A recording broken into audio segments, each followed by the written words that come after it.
सीधी एवं विधि की प्रत्येक न्यूज का अपडेट सबसे पहले पाने के लिए चैनल को सब्सक्राइब करें और बेल आइकॉन प्रेस करें। सीधी जिले और सीधी शहर में कोरोना के मरीजों की संख्या लगातार बढ़ती जा रही है और हालात अब नियंत्रण से बेकाबू होते दिखने लगे हैं। ऐसे में जिले के और सीधी शहर के लोगों को अब सावधान रहने की जरूरत है। मुख्य चिकित्सा एवं स्वास्थ्य अधिकारी डॉक्टर बीएल मिश्र ने बताया कि दिनांक 27 जुलाई को 2 नए कोरोना पॉजिटिव केस पाए गए हैं। पहला पॉजिटिव केस सराफा बाजार सीधी के 37 वर्षीय व्यक्ति का है और दूसरा पॉजिटिव केस 30 वर्षीय महिला का है, जो पेशे से डेंटल चिकित्सक है और वर्तमान में सिमरिया अस्पताल परिसर में निवास कर रही थी।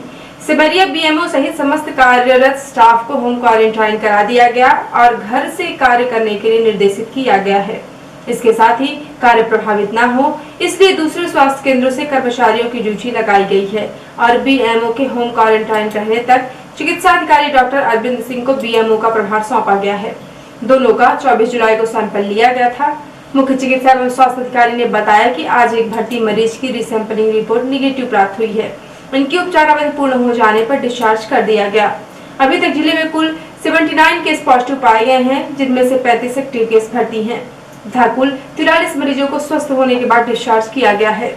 उन्होंने बताया कि जिले में अभी तक कुल 41 कंटेनमेंट एरिया बनाए गए हैं, जिनमें से 11 कंटेनमेंट से मुक्त किए जा चुके हैं और 30 एक्टिव हैं।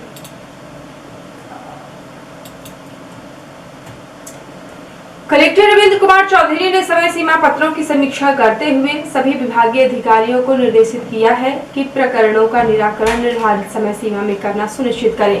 कलेक्टर श्री चौधरी ने निर्देशित किया कि सभी शिकायतों का निराकरण यल 1 स्तर पर ही किया जाना चाहिए। यदि कोई शिकायत यल 1 से यल 2 स्तर पर निराकरण दर्ज हुए बिना जाती है तो संबंधित यल 1 अधिकारी के विरुद्ध कर्तव्य में लापरवाही के कारण अनुशासनात्मक कार्यवाही की जाएगी। कलेक्टर श्री चौधरी ने ऊर्जा विभाग तथा शिक्षा विभाग की शिकायतों के निराकरण में विलंब तथा संतुष्टिपूर्ण न होने पर अप्रसन्नता व्यक्त करते हुए कहा कि शिकायतों का तत्काल संतुष्टिपूर्ण निराकरण करना सुनिश्चित करें। उन्होंने खाद्य आपूर्ति अधिकारी को निर्देशित किया है कि 7 दिवस के अंदर आधार फीडिंग का कार्य पूरा करें।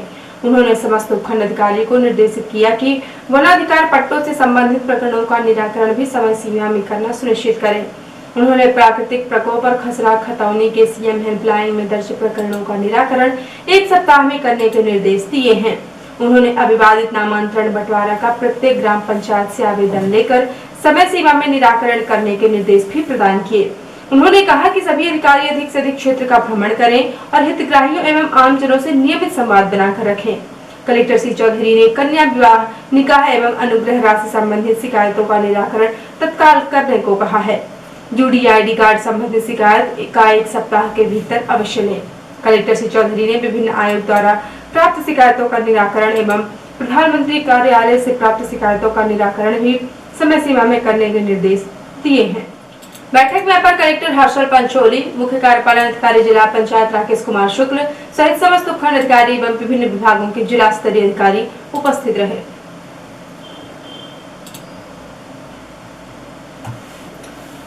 27 जुलाई को विधायक सीधी केदारनाथ शुक्ल की अध्यक्षता में रविवार को जिला पंचायत सभागार में जिला स्तरीय आपदा प्रबंधन समिति की बैठक संपन्न हुई। बैठक में कलेक्टर रविंद्र कुमार चौधरी एवं पुलिस अधीक्षक पंकज कुमावत की उपस्थिति में समिति के अन्य सदस्यों द्वारा कोविड-19 के जिले में बढ़ते संक्रमण को रोकने के लिए भावी रणनीति पर चर्चा की गई। विधायक श्री शुक्ल ने कहा कि जिले में पारस्परिक संस्कृति ग्रामीण इलाकों में अभी भी विद्यमान है। अभी भी महिलाएं सामान्यतः सिर ढक कर रखती हैं एवं ग्रामीण जन मास्क के रूप में गमछे का प्रयोग कर रहे हैं। बाजार एवं अन्य स्थानों से वापस जाने पर लोग घरों में बाहर जूते चप्पल उतारकर हाथ पैर स्वच्छ करके ही अंदर प्रवेश करते हैं। इसी का परिणाम है कि सीधी जिले में अभी भयावह स्थिति नहीं हुई है, लेकिन सावधानी की आवश्यकता है। उन्होंने कहा कि हमें इस स्वच्छता की अच्छी आदतों से प्रत्येक व्यक्ति को जागरूक करना है और इसे प्रोत्साहित करना है। कोविड-19 के इस कठिन समय में लोगों को सभी सुरक्षात्मक उपायों के विषय में सतत रूप से जागरूक किया जाना आवश्यक है। सभी को 2 गज की दूरी बनाए रखना जरूरी है। घर से निकलने पर मास्क लगाए रखना चाहिए एवं बार-बार साबुन से हाथ धुलाई करते रहना चाहिए। विधायक श्री शुक्ल ने कहा कि रक्षाबंधन का त्योहार में खरीदारी के लिए माताएं बहनें बाजार आती हैं। बाजार में भीड़ नहीं हो, इस बात का विशेष ध्यान रखा जाए। इस विषय में जन जागरूकता का अभियान सतत रूप से चलाया जाए। बाजार खुलने के समय एवं बंद होने के समय अनाउंस किया जाए तो गांव कस्बों से आने वाली महिलाओं को जानकारी मिलेगी एवं अगर माताएं बहनें जागरूक हो गईं तो निश्चित रूप से सभी को जागरूक कर देगी। जन जन को जागरूक करने के लिए सोशल मीडिया पर प्रमुख जनों की अपील करना जरूरी है। लॉकडाउन के विषय में जनता के स्वास्थ्य एवं आवश्यक वस्तुओं की आपूर्ति के विषय में ध्यान रखकर ही निर्णय लिए जाए। विधायक श्री शुक्ल ने कहा कि चालू माह सर्दी, खांसी, जुकाम, बुखार जैसी बीमारियों के प्रकोप का माह है एवं इस तरह के लक्षण कोरोना वायरस के भी हैं। मौसम परिवर्तन के साथ साथ मच्छरों का प्रकोप बढ़ रहा है, इसीलिए शहरी क्षेत्र में मलेरिया से बचाव के लिए छिड़काव जरूरी है। शहर के अंदर मुख्य बाजार के साथ साथ गली मोहल्ले के मार्गों में फॉगिंग जरूरी है। नगर पालिका अधिकारी द्वारा नालियों के सफाई पर ध्यान दिया जाए। सीधी जिले में अभी भयावह स्थिति नहीं है, इसीलिए सतर्क रहने एवं जागरूक रहने की आवश्यकता है। कलेक्टर श्री चौधरी द्वारा बताया गया कि सैंपल जांच की रिपोर्ट पहले 4-5 दिनों में मिल जाती थी, किंतु अब सीधी जिले में भी जांच शुरू हो जाने से रिपोर्ट जल्दी मिल जाती है। जो सैंपल रीवा भेजे जाते थे उनकी रिपोर्ट दूसरे या तीसरे दिन आ जाती थी, लेकिन यस मेंस दुकान से संक्रमण फैलने की संभावना के कारण अभी 2 दिन का लॉकडाउन लगाया गया, जो शुक्रवार को शाम 8 बजे से सोमवार को प्रातः 5 बजे तक रहेगा। कलेक्टर द्वारा बताया गया कि अभी DCHC में संक्रमित मरीज भर्ती किए जा रहे हैं एवं CCCGNM हॉस्टल तथा छात्रावास मधुरी में संपर्क में आए व्यक्तियों को क्वारंटाइन किया जा रहा है। यदि आवश्यकता हुई तो जिला अस्पताल में 50 बेड ऑक्सीजन युक्त वार्ड तैयार है। जरूरत पड़ने पर गयानी वार्ड को अलग शिफ्ट कराकर जिला अस्पताल में भी भर्ती कराया जाएगा। इसके अलावा यदि जरूरत हुई तो CMHO कार्यालय के बगल में GNM हॉस्टल जो अभी निर्मित हुआ है वहां भर्ती करने की व्यवस्था कराई जाएगी। इसी तरह यदि क्वारंटाइन सेंटर की आवश्यकता होने पर पूर्व की भांति छात्रावासों में क्वारंटाइन सेंटर चालू कराए जाएंगे। अभी मधुरी छात्रावास में भी पर्याप्त व्यवस्था है। जिले को 2 नए वेंटिलेटर मिले हैं। इसके साथ अब जिले में 6 वेंटिलेटर हो गए हैं। जरूरत पड़ने पर Ayurveda hospital, Mishra nursing home एवं लाइफ केयर हॉस्पिटल में भी भर्ती कर सकते हैं। कलेक्टर श्री चौधरी ने कहा कि प्रशासन की पूरी कोशिश है कि कोरोना वैश्विक महामारी का प्रभाव जिले वासियों पर न पड़े। पुलिस अधीक्षक श्री कुमावत ने कहा कि पुलिस प्रशासन द्वारा मुस्तैदी से कार्य किया जा रहा है तथा लॉकडाउन के निर्देशों का कड़ाई से पालन कराया जाएगा। उन्होंने कहा कि अभी भी जन जागरूकता की अत्यंत आवश्यकता है। बाजार में लोग बिना मास्क के घूमते मिल रहे हैं और सोशल डिस्टेंसिंग का भी ध्यान नहीं रख रहे हैं, इसीलिए सबकी जिम्मेदारी बनती है कि सभी को जागरूक किया जाए। उन्होंने कहा कि लॉकडाउन से निचले वर्ग के लोगों को परेशानी होती है, ठेला रोजमर्रा की जीविका वाले लोगों की जीविका पर असर पड़ेगा, इसीलिए सोशल डिस्टेंसिंग व मास्क जरूरी है। उन्होंने कहा कि यदि लॉकडाउन हुआ तो पुलिस सख्ती से उसका पालन कराएगी। मुख्य चिकित्सा एवं स्वास्थ्य अधिकारी डॉक्टर BL मिश्र ने बताया कि 25 जुलाई तक कुल 8,919 सैंपल लिए गए, जिनमें से 72 पॉजिटिव पाए गए। इनमें से एक व्यक्ति जो चेन्नई से चल कर आ रहा था, उसके रास्ते में मृत्यु हो गई थी। मृत्यु के बाद सैंपल जाँच में कोरोना पाया गया था। इसको मिलाकर कुल 72 संक्रमित मिले, जिनमें अभी तक 42 स्वस्थ हो चुके हैं एवं कुल 30 एक्टिव केस अभी उपचाररत है। जिले में अभी तक मृत्यु नहीं हुई है। सैंपल जांच के लिए सीधी में ट्रनॉट से की जा रही है एवं रीवा मेडिकल कॉलेज भी भेजी जाती है। मेडिकल कॉलेज रीवा में सैंपल कनेक्शन संभाग के सभी जिलों से आने के कारण जांच रिपोर्ट 2-3 दिन में मिल पाती है। मुख्य चिकित्सा एवं स्वास्थ्य अधिकारी द्वारा बताया गया कि जिले में अभी तक एक ट्रनॉट मशीन जाँच के लिए थी, अब एक और मशीन आ गई है। अब जाँच क्षमता प्रतिदिन 60 से 70 हो जाएगी। इससे संक्रमित मरीज के फर्स्ट कॉन्टेक्ट वाले व्यक्तियों की जाँच तुरंत हो सकेगी। अभी आज मेडिकल कॉलेज रीवा से रिपोर्ट प्राप्त हुई है, जिनमें हमारे जिले के एक चिकित्सक भी संक्रमित मिले हैं। स्वास्थ्य अमला ज्यादा जोखिम में है। स्वास्थ्य अमला पूरी सावधानी बरतते हुए खुद को सुरक्षित रखते हुए संक्रमित मरीजों की सेवा में लगे हुए हैं। अभी हाल में ही रेडीमेड कपड़ों की दुकान एसमिन शॉप से जुड़े 7 व्यक्ति संक्रमित मिले हैं। इसमें शहरी क्षेत्र में सोशल डिस्टेंसिंग, मास्क का प्रयोग, सैनिटाइज या हाथ साबुन से बार-बार धोना जैसे सुरक्षा के उपाय सभी को जरूरी हैं। बैठक में मुख्य कार्यपालन अधिकारी जिला पंचायत राकेश कुमार शुक्ल, इंद्रशरण सिंह चौहान, रुद्र प्रताप सिंह, धर्मेंद्र सिंह परिहार, पुष्पराज सिंह, डॉक्टर अनूप मिश्रा, कमल कामदार, भोला प्रसाद गुप्ता सहित इस समिति के सदस्य उपस्थित रहे। कलेक्टर रविंद्र कुमार चौधरी ने जानकारी दी है कि उपखंड अधिकारी गोपद बनास के प्रतिवेदन अनुसार ग्राम कोटहा पुराना हनुमान मंदिर के पास तहसील गोपद बनास में सड़क दुर्घटना हो जाने से हिंचलाल रजक निवासी ग्राम विजयपुर की सड़क दुर्घटना में मृत्यु हो जाने से निकटतम वारिस पत्नी मधुरी रजक को 15,000 रुपए की आर्थिक सहायता राशि स्वीकृत की गई है।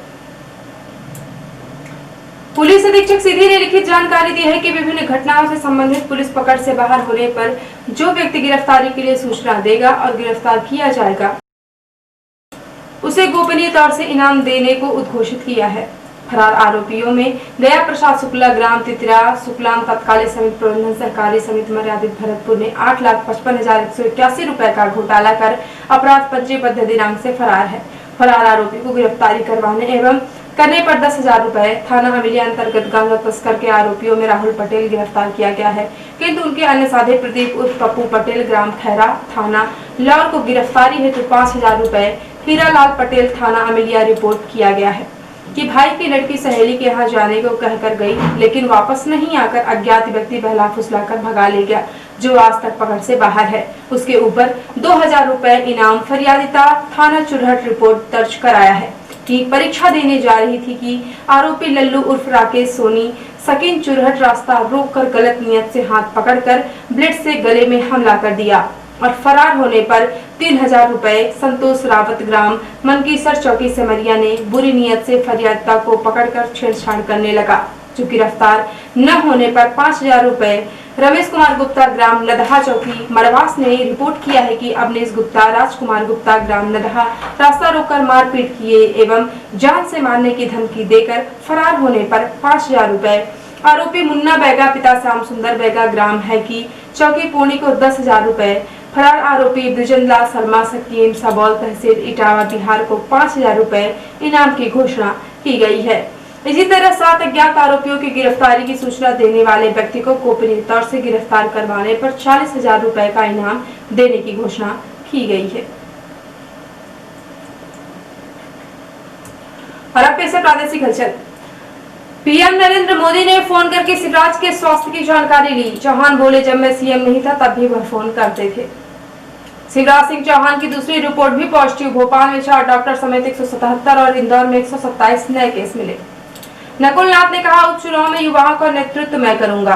कांग्रेस सरकार के मंत्री रहे जीतू और जयवर्धन मेरे साथ अपने अपने क्षेत्रों में काम करेंगे। और गृह मंत्री मिश्रा बोले, बुजुर्गों का नेतृत्व कमलनाथ करेंगे और युवाओं का नकुल नाथ, बाकी कांग्रेस अनाथ। और अब पेश राष्ट्रीय हलचल। फ्रांस के पास राफेल रवाना, 5 राफेल 7,000 किलोमीटर की दूरी तय कर बुधवार को भारत पहुंचेंगे। मोदी ने कहा, आज भारत में 5 लाख से ज्यादा टेस्ट हर रोज हो रहे हैं। आने वाले दिनों में हर दिन 10 लाख टेस्ट कराने की कोशिश हो रही है। सरकार पर फिर बरसे राहुल गांधी बोले, चीन ने हमारी जमीन पर कब्जा किया, उन्हें ऐसा करने देना देशद्रोह। मैं सच ही बोलूंगा, चाहे पॉलिटिकल करियर बर्बाद ही क्यों ना हो जाए। और भारत ने 47 और चीनी ऐप बैन किए। टिकटॉक के बाद पबजी समेत 275 ऐप पर भी लग सकता है प्रतिबंध। और अब पेश है प्रमुख हलचल।